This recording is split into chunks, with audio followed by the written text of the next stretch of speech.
Bonjour les amis, c'est Suelen, Graine de Magie, heureuse de vous retrouver dans un petit tirage sentimental spécial Saint-Valentin qui arrive très prochainement dimanche. Donc j'avais envie de prendre la Métis Love et les petites cartes signes de la même collection pour pouvoir vous faire un petit tirage rapide pour chaque signe. Ok, juste un petit message, juste un petit hop hop hop, voilà, pour chaque signe.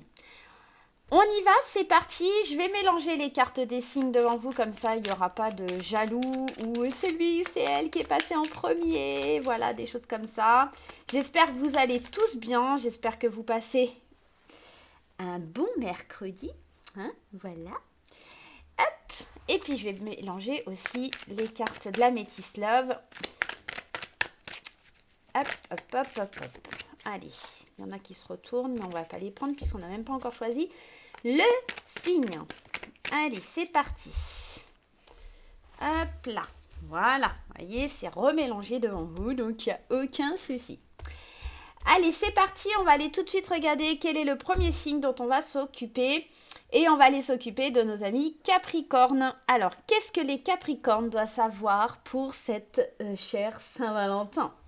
Allez, quelle carte je vais prendre? Je vais prendre celle-ci et celle-ci. Allez, voyons le duo que cela nous fait. Les plaisirs charnels et le bon raisonnement, la sagesse. On est plutôt dans une Saint-Valentin qui s'annonce très prometteuse, les chers amis Capricorne. De l'amour, de la passion, de la fougue, mais on sait aussi qu'il y a ce bon raisonnement, qu'on est aligné, qu'on est... vous voyez ici, il y a tous ces chakras qui sont alignés. On est vraiment dans l'idée d'être vraiment en harmonie avec son partenaire ou sa partenaire. On a cette idée de Kama Sutra, donc d'être vraiment en fusion avec son ou sa partenaire. Pour les amis Capricorne, ça promet d'être chaud. Je vais juste rajouter une petite carte d'Itanis Lenormand. Allez, pour voir un petit complément, pour avoir une énergie complémentaire sur ce tirage, bah écoutez, on va prendre celle-ci, elle est tombée. Et on a la carte de la maison, donc ici, ça nous parle vraiment de votre fort intérieur ou du foyer. Il y a vraiment une harmonie, quelque chose qui est vraiment agréable au sein du foyer, au sein de la maison, à l'intérieur de vous. On voit de toute façon avec cet alignement, une Saint-Valentin qui s'annonce sur, disons, un côté plutôt sympathique. Voilà.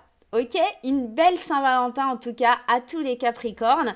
Que vous soyez en couple ou célibataire, ça s'annonce plutôt prometteur. Laissez-vous porter, laissez-vous guider et surtout laissez-vous vous centrer, d'accord, avec ces belles énergies. Voilà mes chers amis Capricorne, je vous embrasse, je vous fais plein de gros bisous et je vous dis à très très vite. J'espère que ce petit tirage vous accompagnera pour la Saint-Valentin. Allez, alors je sais, ça ne vous apporte pas beaucoup d'informations, mais au moins ça vous permet de savoir si votre Saint-Valentin va plutôt être sympathique ou pas. Voilà, c'est juste ça. Comment sera ta Saint-Valentin? Moi, je crois que je vais l'intituler comme ça, ta journée de Saint-Valentin. Voilà, je ne vais pas me prendre la tête. Le deuxième signe, on va aller s'occuper du signe des Vierges. Allez, qu'est-ce qui se passe pour les Vierges sur cette Saint-Valentin? Allez, on va prendre la première carte. Bien sûr, c'est un tirage général. Ça ne va pas parler à tout le monde, donc pas de panique. Allez, on y va. L'automne, eh ben il était. Eh ben on a l'idée, alors je pense comme on est vraiment sur deux cartes de saison, alors là on n'est pas dans une notion de temps, mais on est dans une carte avec l'automne qui nous parle de détachement, de lâcher prise et dans l'été de prendre du plaisir, une atmosphère assez chaleureuse. Donc je pense qu'aussi c'est plutôt de bon augure et on pourrait nous parler ici d'un partenaire qui serait Balance, Scorpion, Sagittaire, Cancer, Lion ou Vierge. Voilà, tout simplement. Donc si vous êtes en couple ou célibataire, ça promet de toute façon d'être dans une énergie de lâcher prise, dans une énergie chaleureuse, dans une énergie plutôt sympathique pour vous, les Vierges. Ok? Peut-être que si vous n'avez pas de partenaire, c'est plutôt peut-être de vous faire plaisir en lâchant prise et en étant vous-même, en se laissant aller un petit peu dans l'émerveillement de cette journée, tout simplement. Alors, on vous dira aussi de faire des choix. Il y aura des décisions à prendre et notamment, je pense, sur l'idée du lâcher prise et de vous laisser porter par les événements de la vie, de vous laisser porter par cette Saint-Valentin, d'accord? Le choix de pouvoir enfin vous détacher, d'être dans une période plus douce, d'accord, envers vous-même. Et surtout de ressentir cette chaleur, comme la carte de l'été peut le dire, cette détente que vous pouvez voir pousser en vous, en tout cas grandir en vous. Laissez-lui de la place, prenez ce chemin de la détente et de l'harmonie pour cette Saint-Valentin. Voilà mes amis vierges, j'espère que ça vous accompagnera pour votre joli Saint-Valentin. Je vous embrasse très fort et je vous dis à très très vite. Allez, on va aller tout de suite voir.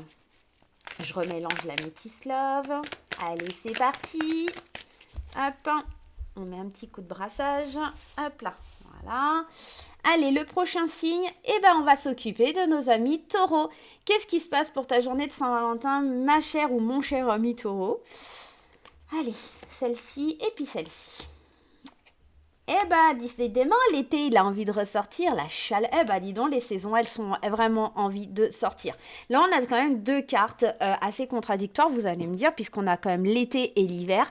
Mais on reste dans quelque chose qui peut être chaleureux, qui peut être détendu parce qu'on met fin à quelque chose. Alors, peut-être fin à une relation qui est existante et qui est un peu toxique, qui est un peu néfaste. Ou alors, ça peut être que, justement, il y a de la chaleur, il y a de la puissance qui revient dans une situation qui était plutôt froide.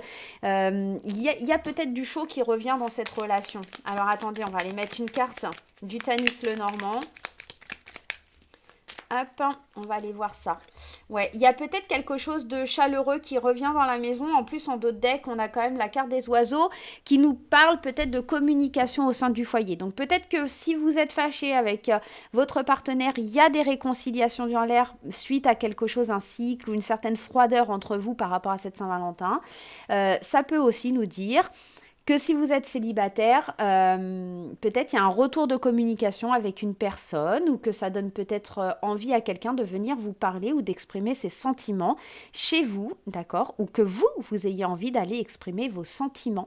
Voilà mes chers amis taureaux, j'espère que ça vous aidera pour cette belle journée de la Saint-Valentin. On va tout de suite passer au signe suivant. Je remélange la Métis Love. Allez, qu'est-ce qui se passe pour le prochain signe? Hop là. Alors, quel est le prochain signe? Allez, celui-ci. C'est le signe des poissons. Qu'est-ce qui se passe pour vous, mes chers poissons, sur cette journée de la Saint-Valentin? Hop, on va prendre celle-ci et celle-ci. Allez, on y va, c'est parti. La chance, ouais, alors c'est pas c'est pas forcément deux cartes qui vont super bien ensemble, ça. Alors c'est peut-être l'opportunité, la chance de prendre un nouveau départ, de casser, de briser la glace ou de briser quelque chose qui était mort, d'accord, de mettre un terme à une situation peut-être qui ne l'est pas, ou en tout cas d'oser saisir une opportunité de mettre fin à une relation. Peut-être que vous allez discuter. Alors bien sûr, ça ne concernera pas tous les poissons, hein, on entend bien, mais peut-être que ouais, c'est l'idée d'avoir la chance d'oser enfin dire non à une relation qui ne vous plaît pas et dans laquelle vous n'êtes pas bien. Et ouais, hein, on a la croix, donc peut-être que la consultante, en tout cas si vous êtes une femme, plutôt l'énergie féminine dans le couple, va décider de mettre un terme à une relation qui n'est pas bonne pour vous. Alors bien sûr, ça parle de la Saint-Valentin, mais ça pourrait arriver un petit peu avant la Saint-Valentin. Là, on est dans une énergie effectivement qui nous parle d'une rupture et d'avoir la chance, l'opportunité de le faire pour X ou Y raison. Hein, peut-être votre partenaire va faire quelque chose qui justement va vous permettre de mettre un terme à cette relation, ou vous avez aussi dans l'idée avec la croix d'avoir quelques espoirs sur l'envie de passer à autre chose, d'accord? Moi, ce que j'entends et ce que je vois là de la part de mes guides, c'est surtout qu'on ose se lancer dans une séparation parce qu'on a quelque chose de mieux peut-être qui arrive très prochainement. Ouais, c'est pas très cool les poissons là pour vous, mais voilà, hein, c'est le message qu'il y avait à recevoir. Donc voilà mes petits amis poissons. Si vous êtes célibataire, vous allez me dire, ouais mais Hélène, moi je peux pas me séparer, mais c'est peut-être l'idée de vous séparer justement d'oser enfin vous séparer d'une idée qui vous empoisonne. Par exemple, je ne sais pas si vous êtes tout le temps en train de vous dire ouais, les garçons c'est tous les mêmes, les filles c'est tous les mêmes, toutes les mêmes.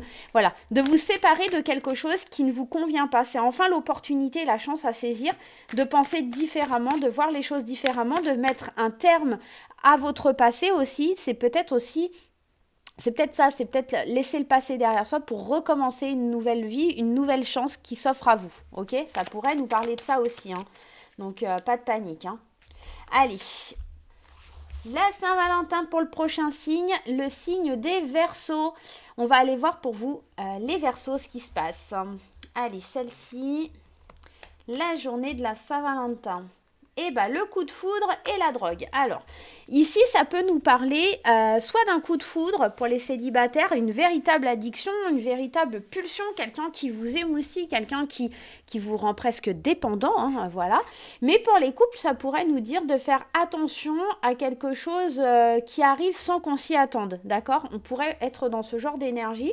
On pourrait se rendre compte que son ou sa partenaire a des dépendances malsaines, d'accord, et avoir une espèce de révélation, quelque chose qui vient un petit peu nous foudroyer comme si on s'y attendait pas. Pour les couples, c'est carrément l'idée, honnêtement, d'avoir une rencontre qui agit comme une drogue ou un truc qu'on s'attendait pas et que c'est trop bien, trop cool, trop je veux que lui ou je veux que elle, quoi, d'accord, on est peut-être dans cette idée-là. Qu'est-ce qui vient compléter? Ouais, il y a quelque chose de nouveau, quelque chose qui vient à vous, hein, quelque chose qui bouge, il y a du mouvement dans l'air là pour les Verseaux. C'est une nouvelle qui vient un petit peu comme un cheveu sur la soupe, là, on s'y attend pas. Y a des choses qui vont vous surprendre à la Saint-Valentin. Peut-être qu'une déclaration, hein, peut-être qu'il y a pourquoi pas une demande en mariage, des révélations qui sont faites auxquelles on ne s'attendait pas. Pour vous, les Verseaux, ouais, ça peut être très révélateur. Ok? Allez, c'est parti, on va aller voir pour le prochain signe. J'espère que ça vous parlera, les amis Verseaux. Allez, on y va. On y va. Qu'est-ce qui se passe pour la Saint-Valentin? Pour les signes du Cancer. Je suis ascendant Cancer. Voyons voir ce qui se passe pour les Cancers. Pour la Saint-Valentin. On se questionne, on se pose des questions, les cancers. Non, c'est pas possible. Le signe de la sensibilité, les cancers. Hein. Les cancers vont se poser beaucoup de questions par rapport à un détachement, par rapport au fait de devoir lâcher prise sur une situation. Peut-être que vous êtes seulement en train de penser, de réfléchir à des choses et qu'il n'y a pas lieu. En fait, il faut juste vous laisser vivre, vous laisser couler et laisser les choses se faire, tout simplement. Alors, il y en a une qui est tombée. On vous parle d'abondance. Donc, lâchez un petit peu prise sur les choses parce que les poissons, c'est plutôt de bon augure. C'est plutôt une belle carte. C'est plutôt... elle vient nous parler quand même d'abondance, de quelque chose qui est fleurissant. Donc, pas de panique. Hein, voilà. Arrêtez de vous poser des questions. Soyez dans le lâcher prise et lâchez l'histoire. Ça va bien se passer. Les amis cancers. Ouais. Pas de stress, les cancers. Ouais, cool. Ok? Allez, j'espère qu'en tout cas, ce petit message vous permettra d'avancer pour votre Saint-Valentin. Et puis, on va passer au signe suivant. Allez, qu'est-ce qui se passe pour le signe suivant? Allez, quel est le signe suivant? On va aller s'occuper de nos amis béliers. Allez, c'est parti pour les amis béliers. Quelle est la carte pour les amis béliers?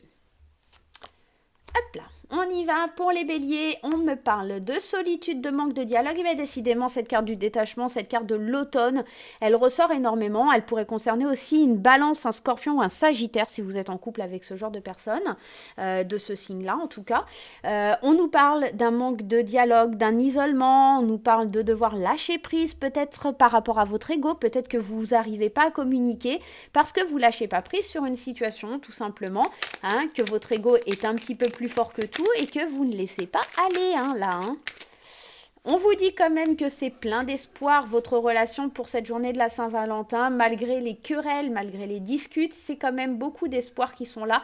Moi, je pense que surtout, la fierté du bélier, elle va être un petit peu compliquée à gérer pour cette Saint-Valentin, mais honnêtement, Si vous lâchez prise, ça devrait plutôt bien se passer avec votre partenaire. Si vous êtes célibataire, faut peut-être un petit peu vous bouger et arrêter d'être désagréable ou en tout cas d'avoir ce petit côté un petit peu grognon, d'accord? Voyez l'espoir à chaque coin de rue, arrêtez de ruminer et d'être dans votre solitude. Lâchez un peu prise et vous verrez que les choses, elles vont s'éclairer et que le soleil va briller de nouveau. Suivez un peu l'étoile du berger pour pouvoir vous indiquer le chemin. Voilà, c'est un petit peu chat. Ah là là là là là là, beaucoup de signes dans le détachement, on doit lâcher prise, on doit se relâcher, détendre. Alors je sais, avec cette idée de Covid qui flotte dans l'air, c'est pas forcément chose facile, mais vous allez y arriver, je vous fais pleinement confiance. Allez, c'est parti. Qu'est-ce qui se passe pour le prochain signe ?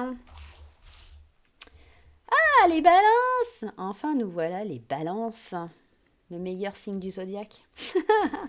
Allez, qu'est-ce qui se passe pour la Saint-Valentin? Pour les balances, vous l'aurez compris, je suis balance. Ah, mais non! Mais non, qu'est-ce qu'il vient faire là, ce renard? C'est pas possible. La ruse, la prudence, on est aux aguets, on est sur la défensive, on est prudent vis-à-vis d'une relation karmique, d'un lien karmique. Peut-être on doit être malin et rusé pour déjouer un petit peu les tours du karma. Eh ben super, elle saute, donc ça va être bien. Ah, on a quand même le soleil, donc c'est plutôt positif. Je pense qu'on est peut-être un petit peu trop sur la défensive par rapport à son histoire, par rapport à son vécu. Le karma, ça parle du passé, ça parle de ce qu'on a traversé, ça parle de ce qui nous suit, ce qui nous poursuit, d'accord? Donc on voit qu'il y a un éclaircissement, on n'a plus besoin de se protéger autant, d'être autant rusé.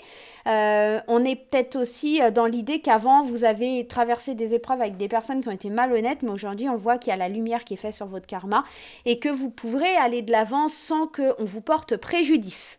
Voilà, en tout cas, on ouvre les yeux, là, les balances sur la Saint-Valentin, sur quelque chose qui est plus lumineux, plus joyeux que ce petit renard qui vient un petit peu nous parler de malhonnêteté. Voilà les balances, j'espère que ça vous aidera pour la Saint-Valentin. Allez, on passe au prochain signe. Quel est le prochain signe? Allez, c'est parti. N'oubliez pas, hein, je ne vous ai pas dit, mais n'oubliez pas d'aller consulter votre signe ascendant, votre signe lunaire, pour avoir des compléments d'information. Hein. N'hésitez pas. Voilà. Allez, on y va. Le prochain signe, le signe des Sagittaires. Qu'est-ce qui se passe pour vous, mes amis Sagittaires? On y va. Comment se passe votre Saint-Valentin? Les questionnements et le karma, et ouais, on se pose peut-être des questions par rapport à notre passé aussi avec les Sagittaires. Il y a peut-être des confusions dans votre esprit. Il va falloir prendre un certain recul, une certaine réflexion par rapport à ce qui s'est passé dans votre vie au niveau sentimental. Et là, Saint-Valentin vient un petit peu remettre ça sur le tapis, elle vient un petit peu tout chambouler.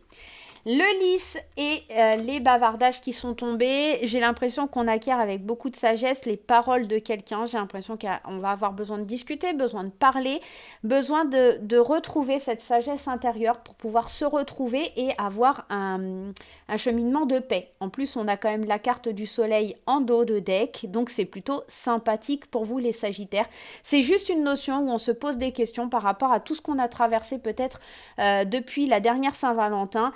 Et on se remémore certaines choses de notre passé et on les accueille avec sagesse. On arrive à renouer le dialogue avec quelqu'un qui peut-être nous aide à passer le cap pour pouvoir aller un petit peu mieux. Voilà les Sagittaires. Vous adaptez bien sûr à ce que vous vivez et à votre situation, si vous êtes en couple ou si vous êtes célibataire. Vous pouvez vous poser aussi des questions par rapport à votre relation si vous êtes en couple, hein, bien entendu. C'est pas parce qu'on est en couple qu'on n'a pas de remise en question qui peuvent arriver. Hein. Tout n'est pas gagné, tout n'est pas acquis. Hein. Allez, on va regarder pour le prochain signe, qui sera les signes des lions. Allez, c'est parti pour les lions. Qu'est-ce qui se passe pour nos amis lions? Eh bien, écoutez, les deux, elles ont voulu venir. Eh bien, il y a de l'engagement, il y a de la chaleur, là, il y a des demandes en mariage. Pour les lions, concrètement, il y a quelque chose d'envie, il y a comme l'envie de s'unir, il y a comme l'envie de se paxer, il y a comme l'envie d'un engagement officiel auprès de votre partenaire, alors que ce soit vous ou votre partenaire qui vient vers vous. En tout cas, on voit qu'il y a vraiment des contrats, des choses pour vous unir l'un à l'autre dans cette Saint-Valentin. Donc, il va y avoir des demandes en mariage. mariage là pour les lions, ou en tout cas des engagements officiels. Alors, on a la carte de l'homme qui s'est retournée et la carte du serpent qui, pour le coup, est pas forcément négatif, qui nous parle surtout d'une transformation. Et je pense que cette transformation, elle est liée au fait de l'engagement. On veut transformer, on veut muter au niveau de son couple, on veut vraiment évoluer, avancer, donner du peps à la relation, de l'amour, de la chaleur, de la douceur, de la joie. Il y a vraiment quelque chose de l'ordre de la festivité avec cette carte 40 qui nous parle de l'été, quelque chose qui est explosif quelque part, et avec cette carte 40 on pourrait parler aussi d'un cancer, d'un lion ou d'un vierge aussi, peut-être votre partenaire. Voilà les lions. J'espère qu'en tout cas ce petit tirage vous aura aidé et qu'il vous aidera à passer une super Saint-Valentin. Voilà. Allez, le prochain signe. Allez, il nous reste quoi? Je sais plus. Je sais pas ce qu'il nous reste. Je crois qu'il nous reste les Gémeaux et les Scorpions, si je dis pas de bêtises. Allez, et bah ouais, les Gémeaux, on y va pour vous les Gémeaux. Qu'est-ce qui se passe dans votre Saint-Valentin? Allez, celle-ci et celle-ci. Les Gémeaux, on ose, on obtient une opportunité, une chance d'attirer l'amour, d'attirer quelque chose d'attractif, une alchimie, une passion, une pulsion qui vient à vous là. Il y a une croissance, il y a quelque chose qui... Voilà, il y a une forme d'opportunité et de chance qui vient à vous là. C'est plutôt sympa, c'est plutôt bien sympathique même. Un consentement mutuel. On me parle du consultant, on parle de quelques petits nuages et on parle d'ancrage. Ouais, pour l'instant, ouais, il y a des nouvelles. Je pense que là, surtout les Gémeaux, pour la Saint-Valentin, il y a l'opportunité, la chance d'avoir des nouvelles de quelqu'un qui vous attire énormément pour les célibataires. Et pour les couples, il y a l'opportunité de justement de chasser un peu ces nuages, de retrouver un petit peu l'amour des premiers jours, d'échanger de nouveau, de retrouver cette attirance qui vous manquait tant. Mais j'ai l'impression, là, pour les Gémeaux, on échange, on discute, on va vers une personne... on s'ancre, on s'enracine et on retourne à la base. Parce que l'arbre, c'est un petit peu ça aussi. C'est effectivement cette notion d'ancrage, mais on retourne aux sources. Voilà. On retourne aux sources après avoir eu quelques petits tumultes. Voilà. Allez, on va aller aborder le dernier signe. Et ce sera le signe des Scorpions. Allez, on va aller regarder pour les amis Scorpions ce qui se passe pour la Saint-Valentin, le petit message à recevoir pour la Saint-Valentin. Allez, bah écoute, il a sauté celui-ci, donc on va le prendre. Il a envie de parler, le jeu aujourd'hui. Allez, le petit message de la Saint-Valentin, celui-ci. On y va pour toi, Scorpion, des invitations, des sorties, des engagements. On est dans l'invitation à s'engager dans une relation. On est dans l'invitation, en tout cas, à ce que l'union se fasse. Alors moi, j'ai l'impression que c'est plutôt l'invitation à te projeter à être en couple, si tu es célibataire. Et si tu es en couple, c'est l'invitation à, justement, à aller vers plus d'engagement dans ta relation. D'accord ? En tout cas, il y a quelqu'un qui vient vers toi, là, pour te demander de te mettre en couple, où il y a des échanges. Il y a vraiment quelque chose de... Ouais, au niveau fusion qui vient se faire. Donc, on parle du consultant, on parle des montagnes et on parle de quelque chose qui bouge. On parle encore ici d'officialisation, d'union. Moi, j'ai l'impression que toi, dans ta tête, Scorpion, t'es pas encore prêt. Il y a encore des obstacles, des montagnes avant de t'engager officiellement dans une relation où on parle de déménagement aussi avec la carte de la cigogne. Tu n'as peut-être pas la tête à ça parce que tu es en train de déménager, mais en tout cas, on t'envoie des invitations pour aller vers cette union. D'ailleurs, derrière l'union, il y a quand même le fouet, donc on est dans l'idée. Attention, voilà, Ouais, j'ai l'impression qu'en fait, alors les deux premières cartes sont superbes, évidemment, on t'invite à t'engager, mais toi derrière, t'es pas forcément prêt ou prête à aller vers ça, t'as plutôt envie de prendre ton envol, t'as pas forcément, tu vois ça plutôt comme un obstacle. Donc fais bien attention là, mon cher ou ma chère Scorpion, tu pourrais... Vraiment, ça pourrait être dommage, tu pourrais passer à côté de quelque chose de beau. Voilà les amis. Ben écoutez, j'espère que tous ces petits messages pour nos chers 12 signes du zodiaque vous ont fait plaisir. Moi, je vous fais plein de gros bisous et je vous dis à très très vite. Bye bye.